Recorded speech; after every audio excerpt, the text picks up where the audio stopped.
This is NHTV2, North Haven Government Television, a service of North Haven Community Television. The following program is brought to you through the support of the Town of North Haven. I'd like to convene the Board of Fire Commission meeting for Tuesday, July 28th, 2020. I'd like everyone to please stand to a pledge of allegiance. I pledge allegiance to the flag of the United States of America and to the republic for which it stands, one nation, under God, indivisible, with liberty and justice for all.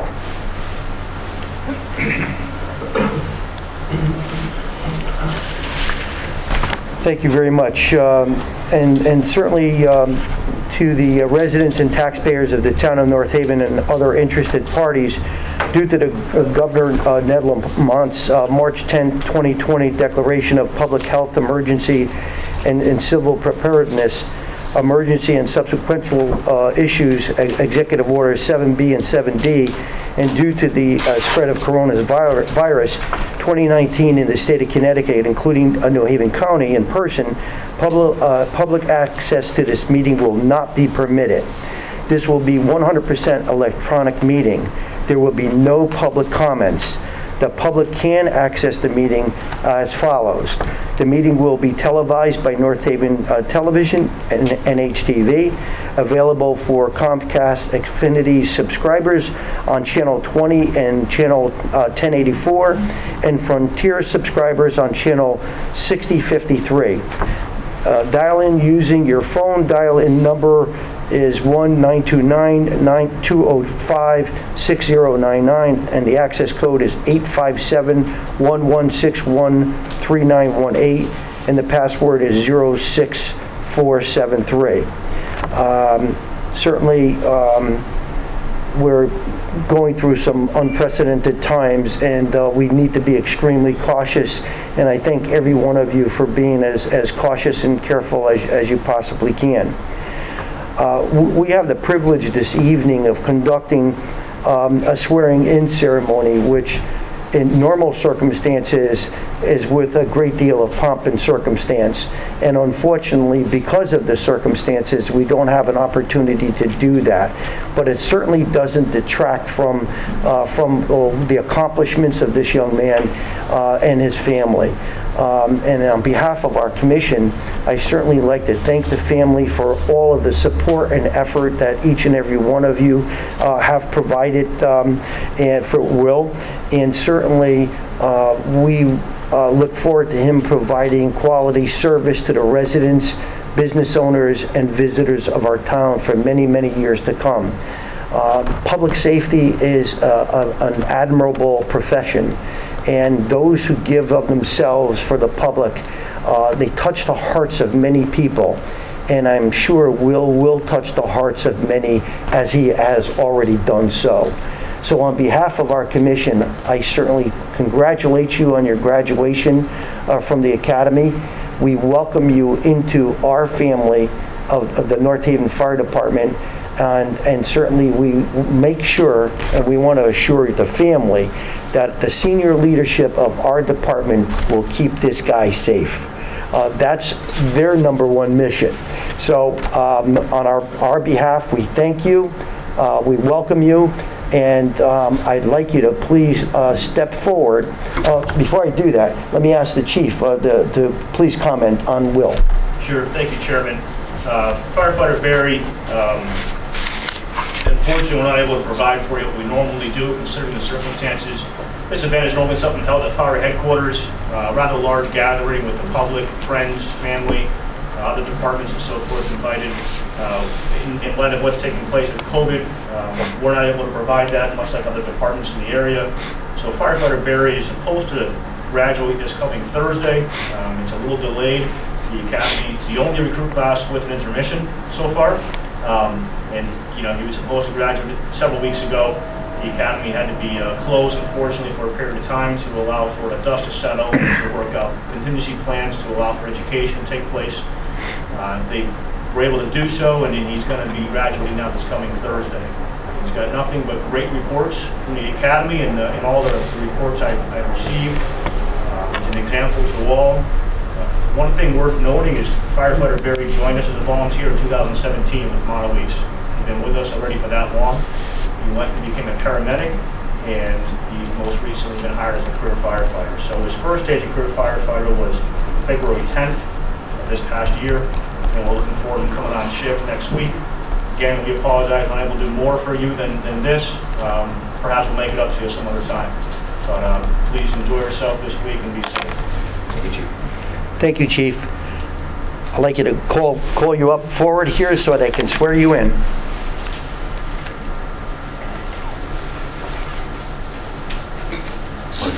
That's perfect.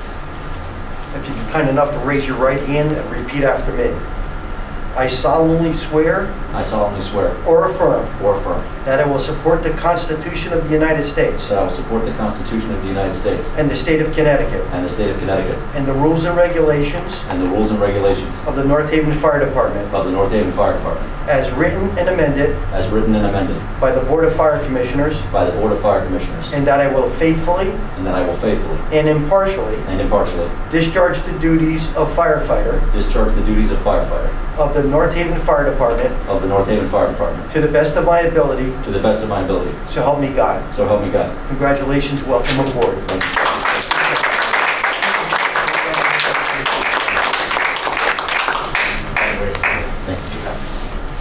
Good job. Thank you. Chairman, Mom's going to hit the badge on him. That'll be perfect. Thank you, sir. Sir, Yep. already done. Yeah, Thank you, absolutely. sir. So, well, your mom is gonna pin the badge on you. Mom? Should come back up. Thank God, you were her sister. Okay, thank you. Yeah. Good thing he's a paramedic. Yeah, absolutely. Trust me. No pinching. You got it. Yeah. I got it.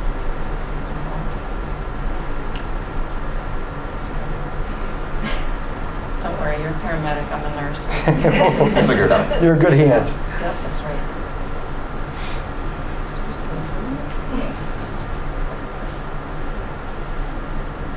You got it.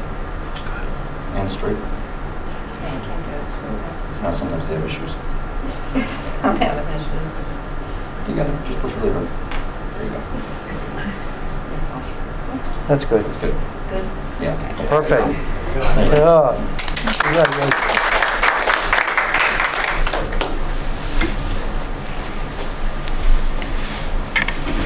We're going to, I'm going to ask for a slight recess so that way there the family and our new firefighter can take some photos with our senior management of the department. I'd like to ask for a motion to recess. Do I hear a second? All in favor? Aye. We're in recess. I'd like to reconvene the Board of Fire Commission meeting for Tuesday, July 28, 2020. I'd like to ask for the approval of the minutes of the Board of Fire Commission meeting held on May 26, 2020. Do I hear a motion? Do I hear a second on the motion? Any question on the motion? I do. I have a couple of questions. In terms of the minutes, I was looking at them, and I don't feel like there's a lot of information left out. I know that you don't have to have everything that we discussed on the minutes, but I think it's helpful to the public, and someone actually had called me and asked me about this because they had watched the meeting and then they saw the minutes. And I think one of the things that we've been trying to do is keep the public aware of what's going on. So like the chief's report, it's very brief and it doesn't really talk about some of the issues that we've talked about with missed calls and things like that. And if we want the public to be aware of what's going on, I think some of it should be reflected in the minutes. We also had a fairly long discussion on some of the questions that came up at the budget workshop regarding the fire department that the members of the Board of Finance asked, and that the chief answered quite well, but it's not really reflected in the minutes. So I just don't feel like this really reflects what many of the things that we discussed, and I think that they should have more detail so people can understand what the Fire Commission is talking about and what issues the fire department is struggling with. I know to to the people who've been on the commission for a long time, and for the people that live it every day, you know those issues, but there are a lot of people in town who don't necessarily know about the missed calls and, and things like that. So I would like to see the minutes reflect a little bit more of the details of the chief's report and some of the discussion that's happened. So that would be my comment. I just don't feel like this really reflects a lot of the conversation that happened at the Lux Fire Commission meeting. Okay. Certainly, we can take that under advisement. Obviously, the persons have an opportunity to watch the North Haven Public TV presentation and review what was said, and certainly they can go online as they would, because our minutes certainly are online. We'll certainly look into that. Okay. Yep. Any other question regarding the motion? Hearing none, I'll ask for a vote. All in favor? Aye. Opposed? So moved. The Chief's report. So the Chief's report for this month, just wanted to start off by saying to the viewing audience, it looks a little bit different this evening. We're practicing social distancing. The tables are all 6 feet apart. We've taken our masks off because according to the CDC guidelines, we don't have to have masks on if we're within 6 feet. I know there were some questions about the purpose of meeting tonight in person.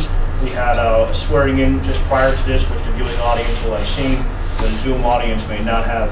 And we have a couple of issues discussed in executive session that need to be heard in person. Otherwise, I would have been inclined to host a Zoom meeting as we have in the past.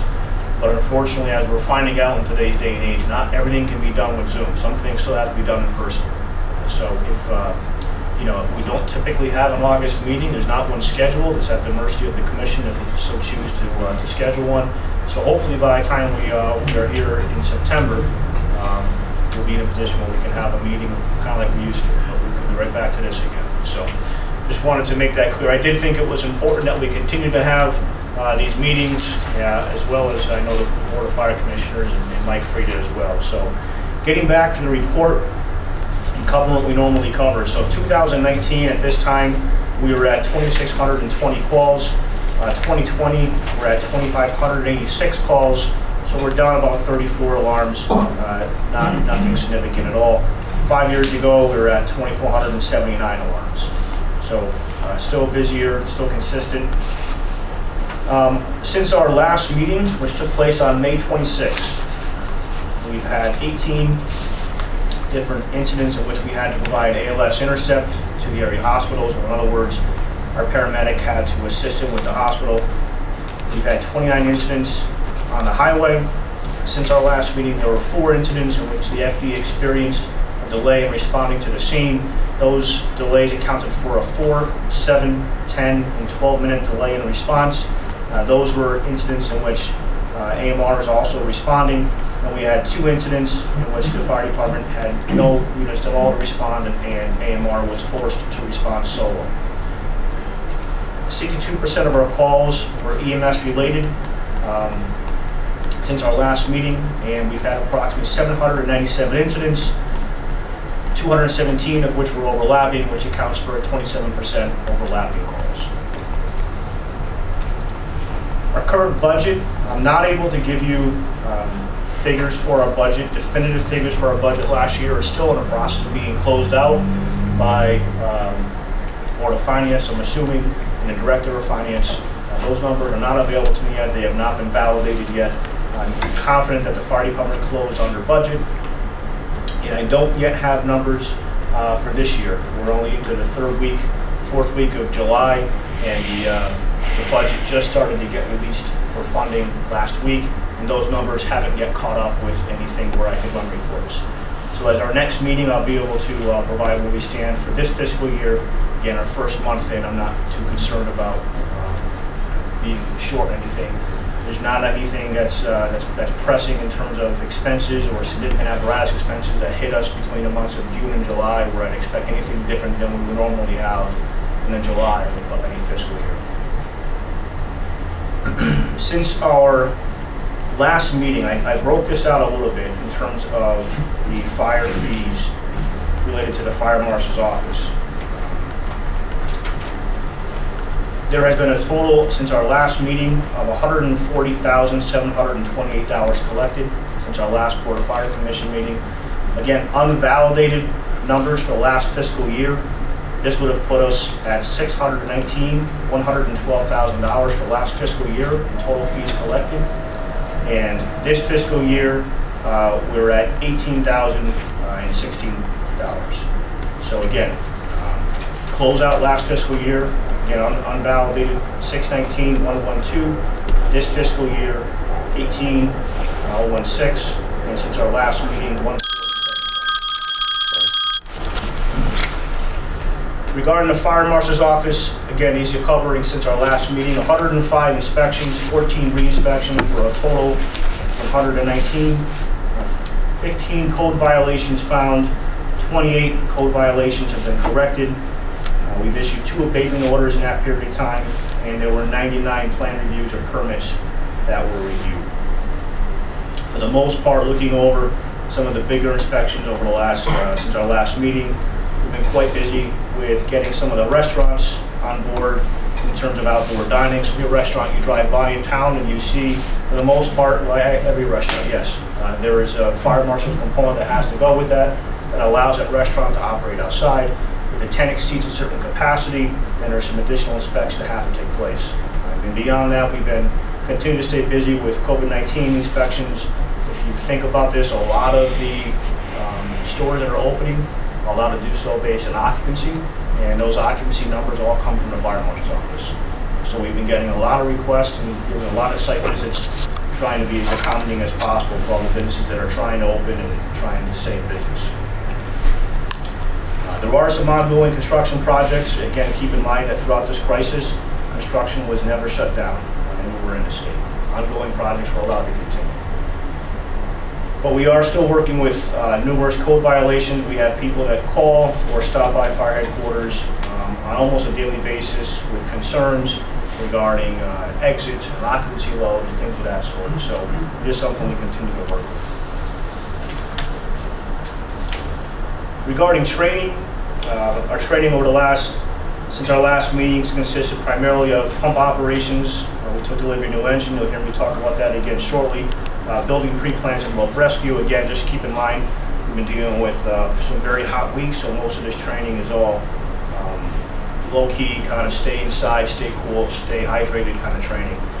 We'll get back into doing a lot more of the hands-on as the weather starts to turn cooler in probably 6 to 8 weeks. Also in our training, they have the new recruit, which we just swore in. He's due to graduate this coming Thursday, so a couple of months behind schedule. The academy did shut down for a period of time during the COVID crisis, and they were allowed to resume operations. They started off with some distant learning for 30 days, and then over the last 30 days, he's been back on site at the academy, doing all the physical training that had to be done. So we do expect him to graduate on Thursday. I see no issues there at all. In terms of the chief's report, there's always a section for other. I wanted to cover some of the COVID-19 specific information that we touched on last month. And I just kind of wanted to give you a quick recap on some of those things.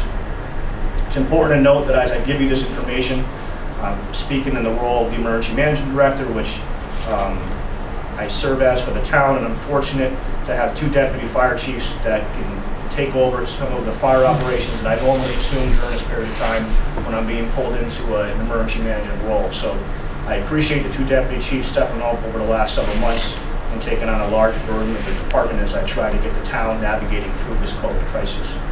The town did declare a state of emergency on March 27th, 2020, and that was rescinded the week of July 6th, 2020.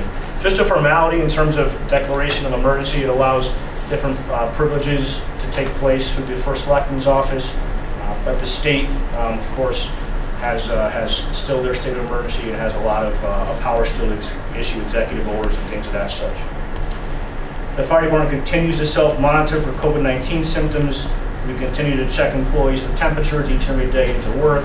We continue to keep track of who's at work, so in the event that an exposure does occur, we can do some contact tracing to figure out the patients, the employees, the staff, and so forth that they came in touch with.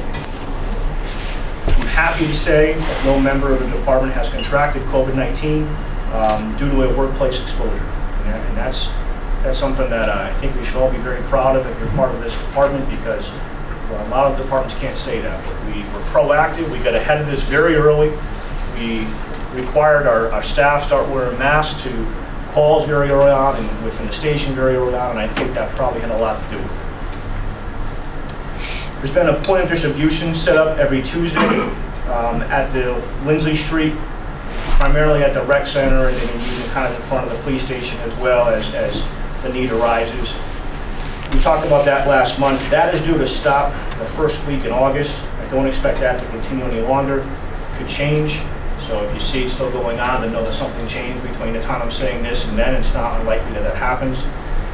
But that will stop. I want to just recognize the police department and the rec department for being so accommodating with their buildings and with parking, as well as some of the surrounding businesses that have allowed for that. There have been several Tuesday mornings when Lindsley Street and the surrounding streets are quite busy, and we've been fortunate to be able to accommodate that. On a weekly basis, I'm meeting with Department of Public Health, Region 2 towns, Yale Hospital, which has now turned into a monthly meeting, as well as our long-term recovery committee. Quickly on that, the long-term recovery committee is comprised of just about 20, 25 individuals throughout town, primarily that were appointed by Mike Frieda. That committee is designed to assist the community in recovery from the COVID-19 crisis, looking at the various ways in which the community can come together, identify needs and trends. And that's a committee that we've never had in this town before. We're hopeful that committee stays together moving forward, because it will not only serve as a long-term recovery committee for the COVID crisis, but also for future such emergencies. For example, if we were to get hit by a hurricane in the fall. I've been served on the graduation committee, and I'm now serving on the district reopening committee for the schools. We continue to monitor COVID cases within North Haven. We are currently at 269 cases in North Haven and 27 fatalities. And most recently, we worked with Cornell Scott Hill Health Center to bring testing sites to the community on 2 different occasions, and we tested approximately 100 attendees. The opportunity is there for us perhaps to have 2 more dates in the near future. We'll have to look and see if the need justifies it, if Cornell Scott would be willing to do so. And that's what I have for a chief's report. Any question for the chief on his report? Yeah, these 27 fatalities, was that in the town? Yes. Or the region? So that's in the town. So the other thing to keep in mind, I don't know if I covered this last time we talked about this or not. Yeah, so those are 27 fatalities that the town of North Haven geographically is being charged with, if you will. When DPH is doing its tracking of COVID cases, they go back to the location in which the individual contracted COVID-19. So if there's a facility in town that they can trace back to, that's where the individual contracted COVID-19 coronavirus. Even if they're not a resident of North Haven, it goes down to North Haven exposure, and if the individual unfortunately passes away, a North Haven fatality. So of those 27 fatalities, I will say that there are a large number of them that are healthcare facility related, yes. Any other questions of the chief regarding his report? I have a couple of quick questions. Last month, we talked a little bit about the budget that was approved, and whether you weren't quite sure what changes had happened. Do you know which things the Board of Finance, I know there was some discussion about things they took out of the budget. Yeah, so my understanding is the apparatus line was cut, apparatus repair line, and the equipment line was cut. The consultant fire marshal staffing line was cut, and there may have been some other small cuts as well. Okay. And the fire marshal office, with all that's going on with COVID and the inspections that you have to do, are you guys having a hard time being able to get things done because of the staffing? Sure, no, it's a fair question. At this point, we've shifted from necessarily conducting the inspections are required to be 1 to 4 years. We've shifted from doing primarily that to dealing primarily COVID. We can probably keep this pace going for the next couple of months until we start getting really behind. But we're able to kind of sneak it in right now. For a period of time, conducting inspections on businesses wasn't even an option because they weren't letting us in. Really around beginning of June is when businesses started to feel comfortable allowing a member of the fire marshal's office in to conduct an inspection. So if we keep this pace going, perhaps we'll start falling behind, but I don't know that that's going to be what's going to happen. And do you have an idea of the impact of the cut of the fire marshal's office on what you guys are going to be able to get done in terms of inspections? Is there going to be a time, and you may not know this yet, but in terms of time delay or anything like that? We don't. We had just finished up the 4-year cycle. That program has been up and running for about 4 years. And so we are just getting to the end of a cycle now where I was going to be able to start to draw any definitive numbers in terms of workload and how many inspections and that kind of thing. So we're probably a few months early to be able to tell you that. Okay.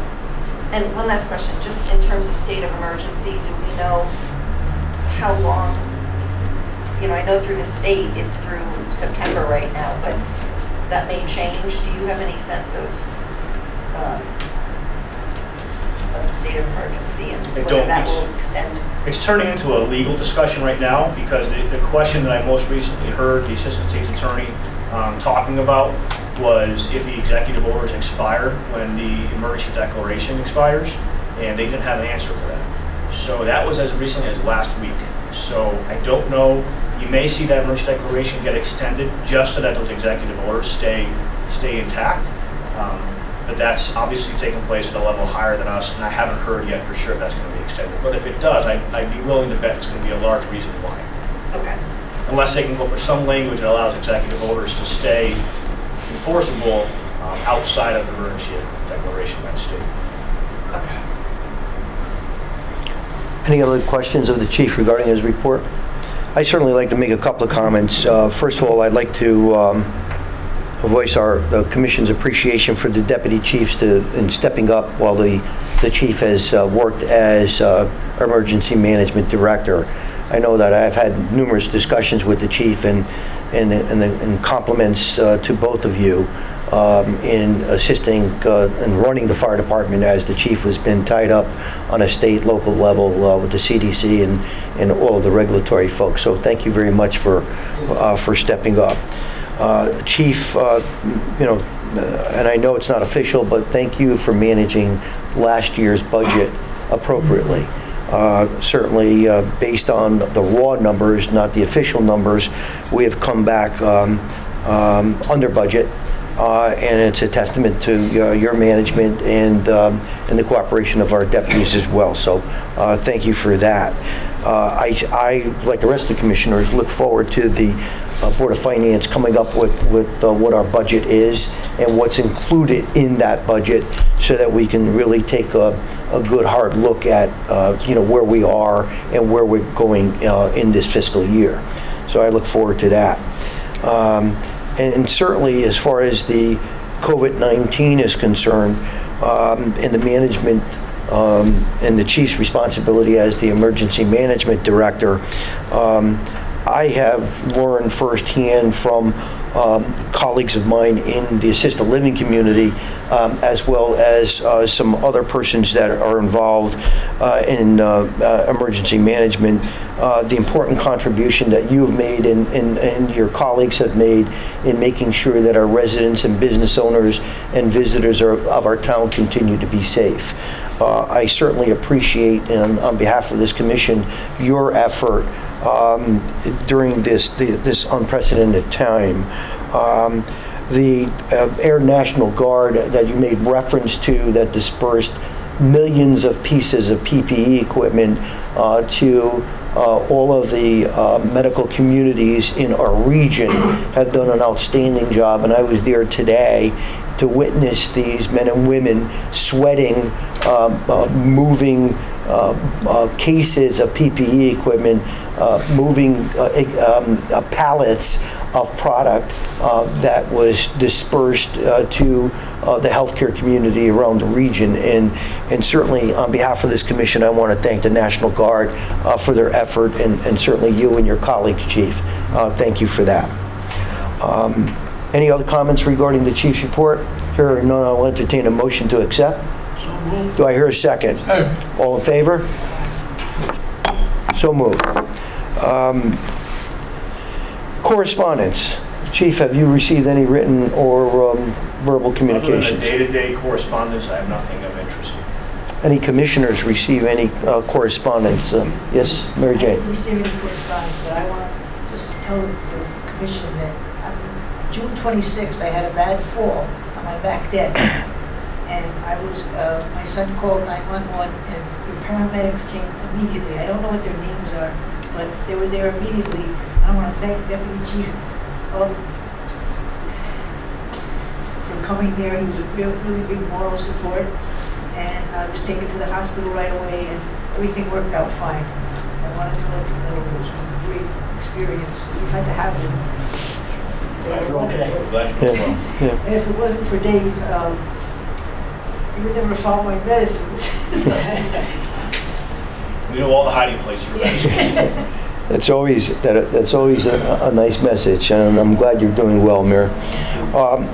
I know there have been many businesses and individuals that have made donations and contributions to the fire department during this time, and certainly on behalf of this commission, I thank each and every one of you for doing so.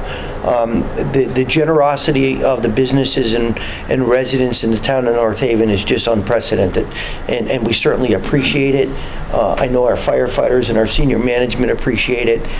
It's just wonderful to see some of those photos on Facebook where individuals and businesses have come down with trays of food and other items in token of appreciation for the effort that our firefighters and first responders have demonstrated during this time. So thank you to the residents and business owners who have contributed.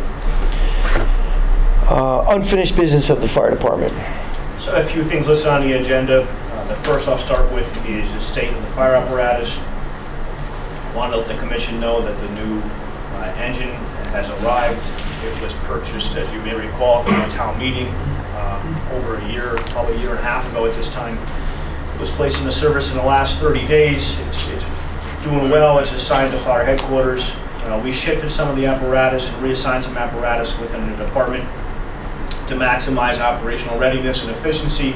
So I don't expect anybody to recognize it, but just know on the inside, if you do hear anything, we did shift a few things around just in an effort to make sure that, part of the big reason we did was fail-safes. As you'll hear me talk about in a minute, we do have apparatus failure take place quite a bit with the age of our apparatus and the overall age of the fleet. So one of the things that we've been noticing over the course of the last couple of years in the process of an apparatus going out of service is then we have to always shuffle apparatus around. And that becomes very labor intensive. It becomes hard to respond to calls in the midst of all that. You typically are trying to do so in a hurried fashion, so naturally mistakes happen. We're working with volunteers in some cases that are already volunteering their time, and now they're being asked to come at a random day and time to help change an apparatus over because we had a failure of another. So to try to eliminate that the best we can, there were some changes made just in the event that you heard about it. The Assistant Firefighter Grant application for a new apparatus is still pending.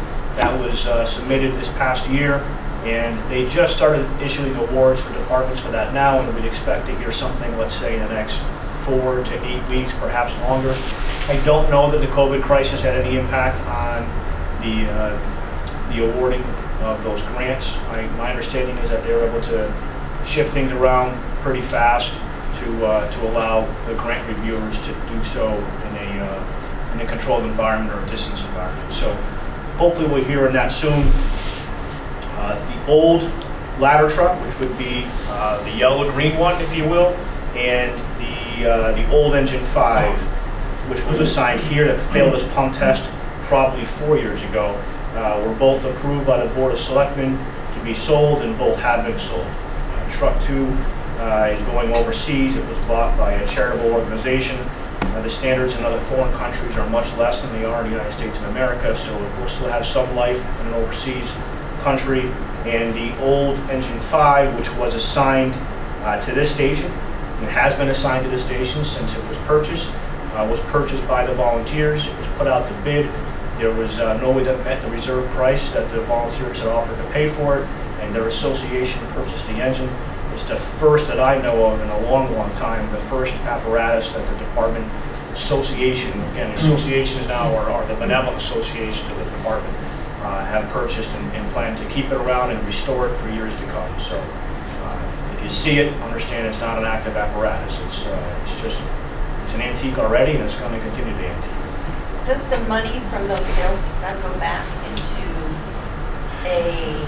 Goes back into the general fund, my understanding is. I went down and looked at the new engine. Very nice piece of equipment. You know, and I want to say I have it on my list. This was the second time in my tenure that I've allowed the members to design, spec, and build the engine. And I got to tell you, the career members in this case that did this did just a phenomenal job. I personally believe that I'm not on the engine. I don't go on the engines anymore. I wish some days that I could, but I don't. And so, you know, who am I to design and spec out this engine? I give them the parameters that I want them to work within, and they know the general guidelines they have to work within at my direction, and they go with it. And the pride and the just seeing how vested they are in the process, traveling to the factory a number of times on their own time, and looking at it and working with the designers and the engineers to make sure it's being designed in accordance with the plans. They did a phenomenal job. I'm indebted to them for once again stepping up and putting in the time and the effort to do this, and they did a great job. You're right, it does look great. But on to our fleet. So now the engine fleet, as it stands as we sit here tonight, the engine fleet consists of a new engine, so 30 days old, a 6-year engine, an 8-year-old engine, a 16-year-old engine, a 20-year-old engine, a 26, a 29, and a 33-year-old engine. So where this starts to become a little bit of a concern is really from the 26, 29, and 33-year-old engines. We still have an old fleet, and those are the engines that are often going out of service, that are often, in even some cases, some of the newer ones. So at this point in time, we have two, so I always strive to make sure we have at least one reserve engine. That is so that no apparatus, no station in this town is ever short of what it normally is equipped with. At this point in time, we do have 2 reserve engines. That is not my intent to carry moving forward. It's just cost prohibitive to continue to carry these engines that are that old in a reserve fashion. Quite honestly, don't serve a whole lot of functionality. When you go to start something that's 26, 29, or 33 years old, in a pinch because something else is broken, it's not starting either. So it's not cost intuitive at all to continue to repair all of those. So I am going to look to sell one of those in the same fashion that we just did the others. I'll seek Board of Selectmen approval prior to doing so. As far as which one, we just don't know yet. We're kind of waiting to get through the next round of annual testing, which takes place usually in the fall. And you know, if one of them fails, we'll know it's an easy decision for us then. If all of them pass, we'll have to kind of look at a number of different factors. But just understand that at this point in time, we're starting to get a little bit better, but we still have some work to do. I was disappointed, to say the least, that this past fiscal year, despite what I thought was the recommendation of members of the Board of Finance to put aside money to purchase an engine every year, and that was something we've always pushed for. That was something that was in that report, and it was something that was not funded. So we're back to having to ask for an engine all over again in a very short time, versus having some money put aside in this budget, getting some money put aside in next budget, and continuing on to a replacement plan where we can afford to start buying engines every few years and get over this hump that we have. Can I, so I had a conversation with Rich Monaco, because I was asking for the copy of the monthly budget and where the fire department was.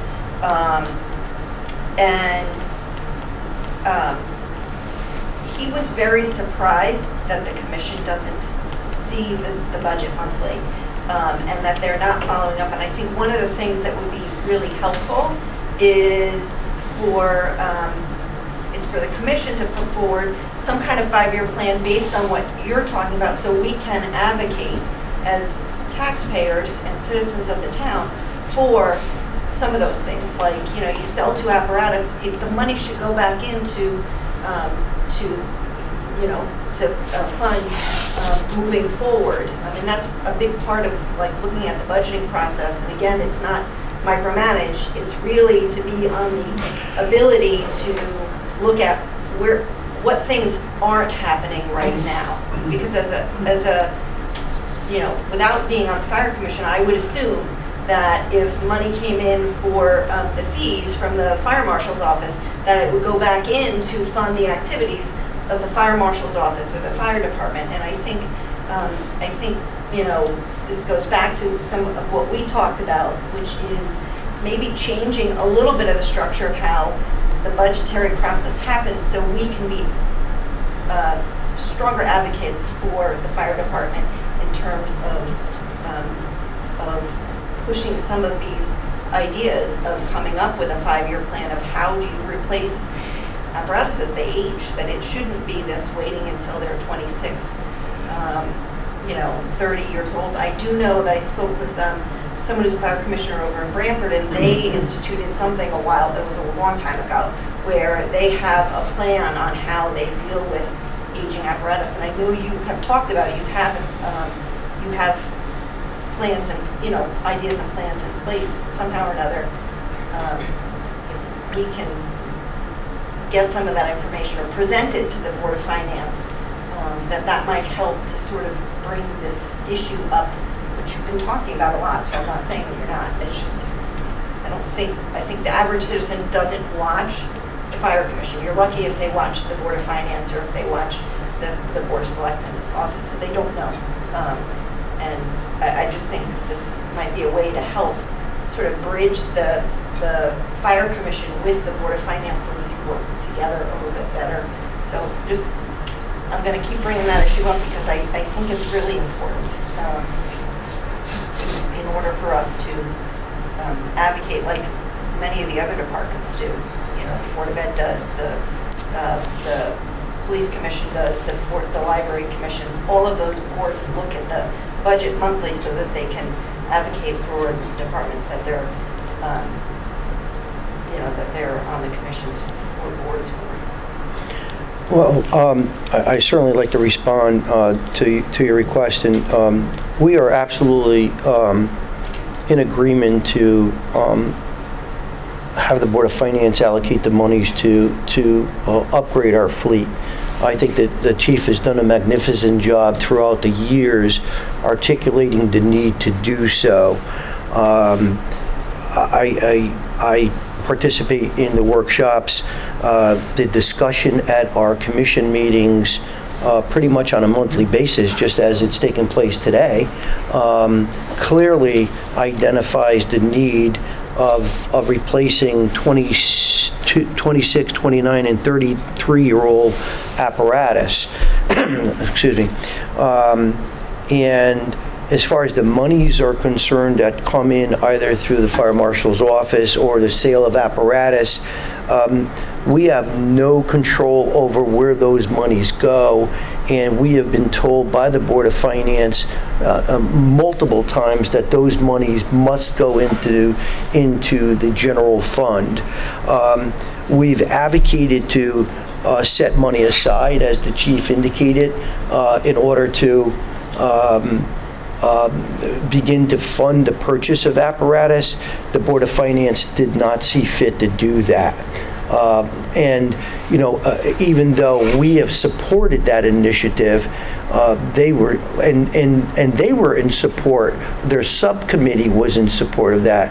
They didn't do it, and they haven't done it for years. Well, I think the issue is that the members of the Board of Finance believe that the Fire Commission is doing what all the other boards and commissions do, which is monthly go through the budget and be able to ask questions about what the needs are and, you know, where the money is spent and things like that. And they come up with, you know, plans that are directed by the, you know, the police chief or the administrators of that department, but that have input from those commissions and boards. And so I think part of, and I've watched some of the fire commission meetings from, you know, the past couple of years, and the question is always, why is the Board of Finance spending so much time sort of nitpicking at the fire department? And I wonder whether, since this is the only commission that does not look at the budget, maybe that's part of the problem. And, you know, it's just, I think, you know, it's been a problem for the fire department for a long time, so why not try something a little different and see if we get a different result? I mean, that's the same thing about putting the stuff in the meeting minutes. Yes, you can say to the members of the public, well, go watch the fire commission meeting, but the average person who's got, you know, who's working, both parents are working, and they've got, you know, kids and things like that, who would be probably be strong advocates for the fire department getting what they want. They don't have time to watch the Board of Selectmen, the Board of Finance. I will tell you what, when I was single parent, you know, raising 2 kids, I didn't have time to do all of those things. So I think the more we can give them the information easily and readily where they can advocate and maybe do things a little bit differently, maybe we'll have a better result.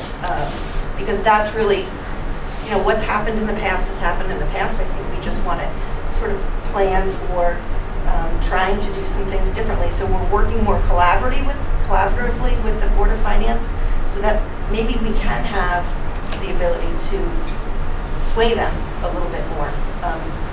So it's just something that I think is really important, because it's hard to listen to, you know, the struggle of, you know, the age of the apparatus and the number of times that there's a failure of the vehicle, and then you can't get someone, then there's a delay in response or no response. That is something that is, as a fire commissioner, very disturbing to me. And as a member of the resident of North Haven, that's disturbing to me, because we're putting our fire department in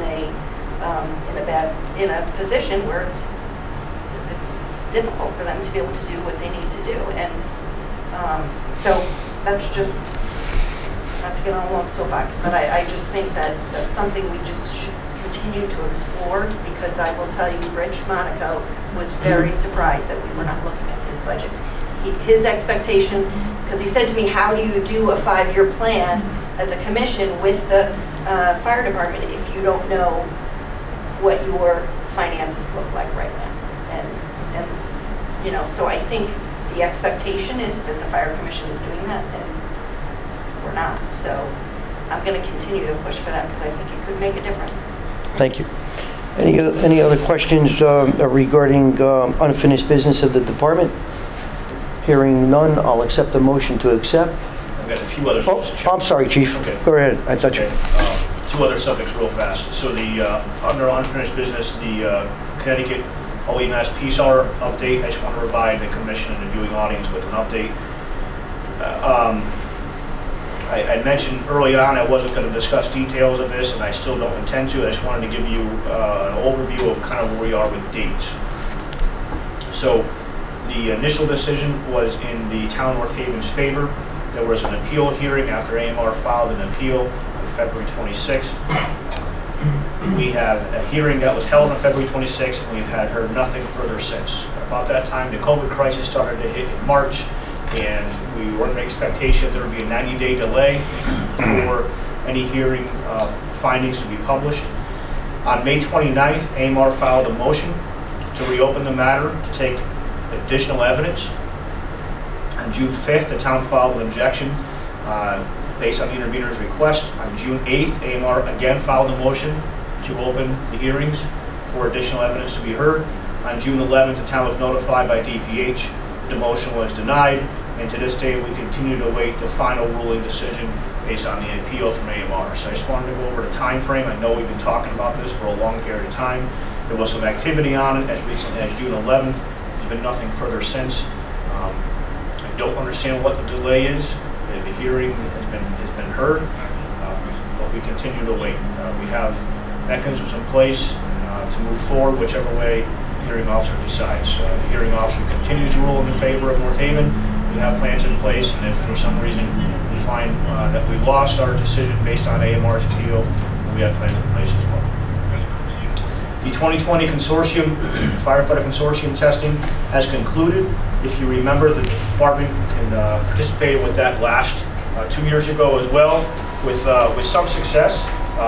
It was important that we were part of that process for the purpose of being part of a larger audience and trying to expand our hiring pool for minorities. So I want to go over some quick numbers for what that looks like. So in total this past year, there were 537 applicants. We participated with departments such as Norwalk, South Fire District, Torrington, West Haven, Westport, Willimantic, Wilton, several others. There's about a list, about 6 or 7 others as well. So we're amongst like departments that were using this type of testing consortium. The numbers shape up to look like this. 81% of the candidates reported as white, 5.7% as black, 6.15% as Hispanic, and 93% of males, 6.5% females. So we did certainly make a stronger impact on our hiring pool and diversifying our hiring pool by being part of this larger process. We wouldn't get those kind of numbers if we were doing something on our own. The only thing to keep in mind, however, and we went through this during our, especially within the last year, is of the 537 candidates, 238 were EMTs and 21 were EMT paramedics. So that's not very good numbers, unfortunately. When you look at the majority of the departments, at least half of these departments are looking to hire paramedics, of which there are only 21 that even tested. So I suspect that we'll be in the same position again in a short time as we, if we get in the position of having to hire. I am anticipating hiring 2 firefighters that will recruit in the budget mid-fiscal year, so we'll be looking to hire sometime around the end of this calendar year. We'll have to see if 21 candidates are still available for hire or not at that time. And if not, we'll do what we've done in the past. We can look at an internal list that includes our volunteers. We can running our own list if we have to as well. But I wanted to just close out our discussions on that consortium test and provide you with the results. And that's what I have for unfinished business. Thank you, Chief. Any questions of the Chief regarding unfinished business? Hearing none, I'll accept the motion to accept. Do I hear a second? Any question on the motion? All in favor? Opposed? So moved. Discussion of new business of the fire department. New business, a couple things. Going to look for motions tonight. These are standard practice motions. Looking to upgrade firefighters, similar career firefighters, similar to grade B. That would have been effective on July 6th. This is in accordance with the collective bargaining agreement that allows him to upgrade from a grade C to a grade B after 6 months of service, as well as a motion to upgrade firefighter Chrissy to grade A, and this is after he's been employed for 18 months and after he served the last 12 months at grade B, and that will be effective August 11, 2020. And that's just a standard thing of a Standard contract? Correct. Yep. I've asked Commissioner Zuccarelli to make those motions. Commissioner Zuccarelli? I'd like to make a motion to elevate firefighter William Chrissy from grade B to grade A, effective August 11th, 2020. Do I hear a second to the motion? Is there any question on the motion? All in favor? Aye. Opposed? So moved. I'd also like to make a motion to allow volunteer firefighter Corey Crisanti to transfer from Mondelez Company 2. Hold on. I think that's a different topic. Different topic. Second motion was for firefighter Simmel. I'm sorry, I don't think he had a motion for that. It should. That one should. I got this one. What's this? That's a different one. I'm sorry. Make a motion to elevate firefighter Ethan Simmel from grade C to grade B, effective back to July 6, 2020. Do I hear a second to the motion? Second. Any question on the motion? All in favor? Aye. Opposed? So moved. Thank you, Commissioner. The good of the fire department. Good of the department, I have 2 items listed on your agenda. The first is CERT, which is the Community Emergency Response Team. Again, new team for the town of North Haven, new in terms of only the last couple of years. I just want to recognize they're doing tremendous work. They've been called upon a lot during this COVID crisis. They've been activated for every Tuesday for assisting at the pod on Lindsley Street. They assisted with the 2 COVID testing sites last week. They assisted with North Haven High School graduation, which was the virtual graduation for everybody but the immediate family. We activated them for a missing person a number of weeks ago, and they're also working the concerts. So they are a group of volunteers that have been extremely busy, and they're doing really good work. We're trying to support them in every way that we can, and if you see them in the public, just thank them. They're pretty hard to miss. They've got these bright green shirts on. And the last thing I have in our good department is the Long-Term Recovery Committee. I had mentioned this earlier. Just want to recognize that committee and the role that it's having in the community. Again, 20+ individuals from throughout town. They're meeting on nearly a weekly basis to discuss the long-term needs of the community. I'm sure if I were to go over the people that are on it, you would know many of them. They're all represent different facets of the community, so they can each bring different concerns, and we're working well together in navigating through the next couple of weeks. And that's what I have for good of the department. Chief, just one question regarding the success that we're having over at the Monowee station with our 2 shifts that are there. Could you speak to the kind of success that we're having there? Sure. So, being the analytical person that I am, I actually sent an email off to our IT contact this afternoon. I'm looking to put together some heat maps for you that actually show in colorful graphs for you where the calls are occurring and the impact that engine is having on that area. But what I can tell you is this, and this is going to be without data to back it up, but if you allow me to express my personal and professional opinion, Engine 9 is making an incredible difference in the community of Monowee. For an area of town that's served, that provided a large number of calls due to the cluster housing that's present and the facilities that are present in that side of town, and for something that is a typical 10, 12, in some cases 14-minute response time from headquarters, we're making a big impact on that side of town with our response times. Engine 9 is getting there when they're available on 2 of the 4 days that they're staffed.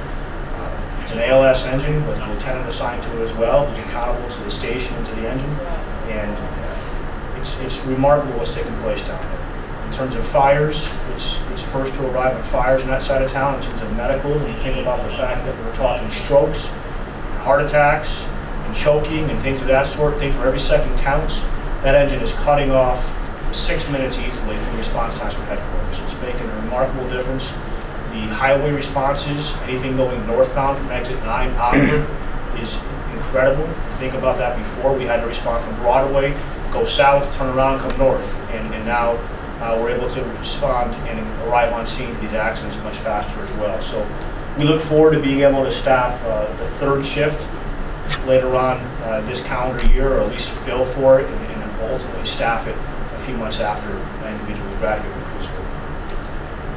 Chief, that's not manned 24 hours, 724s? It is not, sir. No, it's only 2 of 4 days right now because that's all we have staffing for. Because I go by a couple of days a week on my way to work.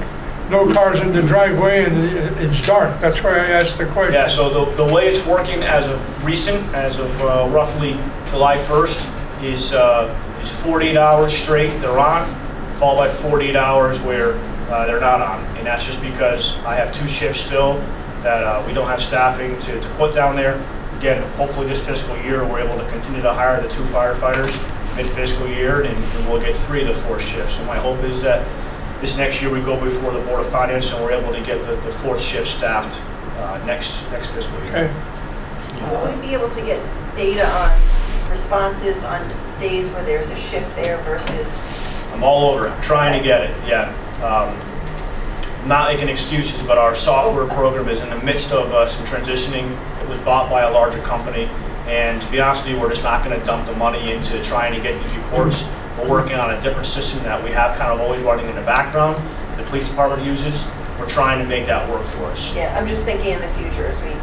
Yeah, that's my goal, and I'm hopeful that the community sees it, the town sees it, and recognizes how important that really is. And then the one other thing that's been brought up as a concern that I think if we can address as much as possible is there was the question of whether staffing that the building on extra shifts would actually add to costs. in terms of building maintenance and things like that. So I don't know if there's a way to tease some of that out, but it would seem like there wouldn't be too much that I can think of, but I know that, there was a question about electricity and heat and things like that, so. Yeah, I had heard those same concerns. Here's something to keep in mind for all of our stations, all of all 4 stations, career or volunteer. The heat's always on, or the AC's always on.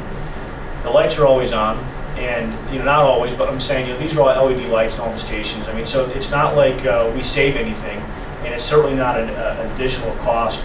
I can't say there's been no cost, but it's been negligible. If there was a substantial cost, one of the lines in the budget would have had to have gone up to accommodate for that. Right. So it's certainly nothing that we can't absorb. So there's been no significant increase in costs at all. Yeah, I'm just thinking the more data we have, the more, if those concerns, I know that's been something that's been brought up, but I think the more, when we're looking at the budget from last year to this year, if there's not been a significant increase, then you'll be able to answer that. We'll be able to answer that question. So it's just a thought to keep in mind. Yep, absolutely. Well, as a resident of Montauk, I can tell you that I feel a hell of a lot safer knowing that at least 2 days out of the week they're there. And I look forward to seeing a 3rd shift there. People in that region, for some reason, seem to be the stepchild of North Haven. And finally, people are beginning to be heard on some of the issues that bother them. Now, the folks who are asking you about how much it's going to cost you to keep it open, my guess is they don't live in Montauk, because I don't think that they care. Actually, one of them I think does, but you know what, the thing is, I'm not asking that question because... No, I know, you're talking for other people. Yeah, and that's what I'm saying. Yeah. Those people probably don't live in Montauk because who cares how much the lights cost if the paramedics can be there to save their child or to save them. That's all I'm saying. I think the line chief in our meeting that we heard earlier in the week from somebody in town was, we shut down a $4 trillion economy to save lives from a virus we knew nothing about. We can't really start to bog down in the weeds of how much one life in the town of North Haven would cost to get a paramedic there within 4 to 5 minutes. Yeah, and I said, that perspective to me, I never even looked at it that way, but I was like, yeah, you're right. I mean, we're doing good work down there. When you hear that unit arrive within minutes, 2-3 minutes. It's greatly appreciated, believe me. The response time to me has always been, having lived through a fire and waking up with my bedroom on fire, I will tell you the response time for me has always been, having that firehouse step is going to make a difference. So I just want to make sure that as we're trying to present things to the Board of Finance, that we're giving them answers to questions that are being brought up as concerns, because I agree with you. I think life is, how much is a life worth, and it makes sense to do it. I just think just trying to answer the questions before they come up. Yeah, that's perfect. Certainly one more question. Okay, good. CERT, how many folks do we have involved in that? So CERT is going to be one of those organizations where every year you have to be sworn back in as a member of CERT. I attend a meeting and swear them all in. So sworn, there's in the 40s, but actively there's teams that show up. But you're going to see some of them are available more in the winter for other things and summer for other things, but they're an active group. That's what I make people talking about. All right. Very good. Thank you for that report, Chief. Very good, and thank you, Commissioners, for your comments. I'll entertain a motion to move into executive session. So moved. Do I hear a second? All in favor? A gentleman in a suit just came in the door. I don't know, are we waiting for someone? There's some other folks that are going to be coming in. We're going to invite them in later on. I see him standing out there. Okay, good. Thank you. I'd like to reconvene the Board of Fire Commission meeting for Tuesday, July 28, 2020. Commissioner Zuccarelli has a motion to make. I'd like to make a motion to allow volunteer firefighter Corey Crisanti to transfer from Montauk Company 2 over to Westbridge Company 3, effective immediately. Do I hear a second to the motion? Second. Any question on the motion? All in favor? Aye. Opposed? So moved. Our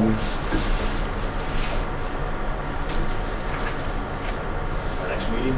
Our next meeting is, our regularly scheduled meeting is Tuesday, September 22nd, 2020 at 6 p.m. in the training room of Northeast Company 4, 366 Washington Avenue, North Haven, Connecticut. Any further business coming before this commission? Here are none, I'll entertain a motion to adjourn. Do I hear a second? Okay. All in favor? This meeting is adjourned. Thank you very much. What was that, The preceding program is brought to you in part through a grant from the town of North Haven.